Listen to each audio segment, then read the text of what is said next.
The Exchange was more like a secondary group of antagonists in the Knights of the Old Republic series. Like, they were just like, they had a major role on Kashyyyk, they had a role on Terrace, but after that, they kind of just went off the grid. And in Knights of the Old Republic 2, the Sith Lords, they actually had a major character named Gato, or Goto droid, which I have to be honest, that was like the weirdest character I ever saw at the time when I was young. But like you kill one of their main factional leaders. Like the Exchange was this criminal organization that had slavery, bounty hunters, crime organization.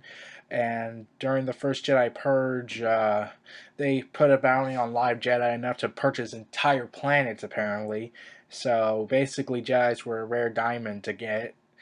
And during the Jedi Civil War, they kind of were allied with the Sith, but weren't at the same time. Like, some people were with the Sith, some people weren't.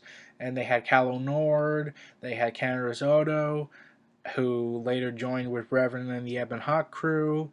Um, so like I kind of treated these guys as like a secondary group, like oh they were just a nagging annoyance at the time on Terrace and on Kashyyyk. Like they had a big role in Kashyyyk, I won't deny that. And you actually have to like fight the Exchange a lot on Nar Shaddaa and Kashyyyk, and they were pretty much, and like this criminal organization was so ballsy pretty much that they said, hey, let's go to war with the Hutts. You challenge the Hutts.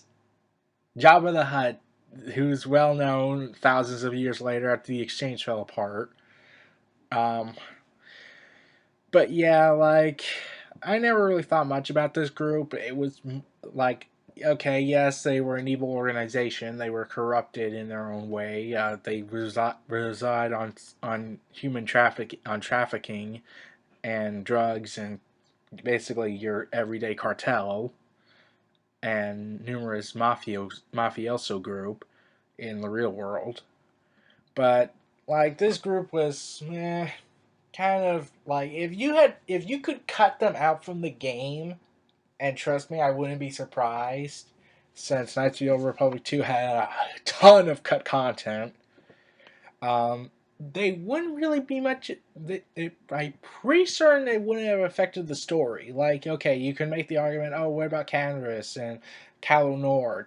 They were bounty hunters. You could have just made them bounty hunters. Maybe one joins up with them and the other one hunts them down. Like, they could have just been bounty hunters hired by the Empire, not part of the Exchange. So I felt like, you could have also made a Sith operation on Kashyyyk and made that simpler. Like, what was the whole point about the Exchange? Really, they didn't really start having a major role in the Star Wars Republic series until the Old Republic MMO, where they started developing their own identity pretty much and started to say, hey, let's go to war with the Hutts, let's join up with the Sith, let's do this, let's do that, and started spanning their operation. And yeah, you can make the argument they had a role in Knights of the Old Republic 2, since you were on Nar Shaddaa and you had one of the head exchange members working with you, albeit a droid. That was like the weirdest companion I had on board, and I had Kreia. I'll get to her in another video. Well, everyone, this was Neo Reality Entertainment. Feel free to like, comment, subscribe, and donate, and stay tuned for more.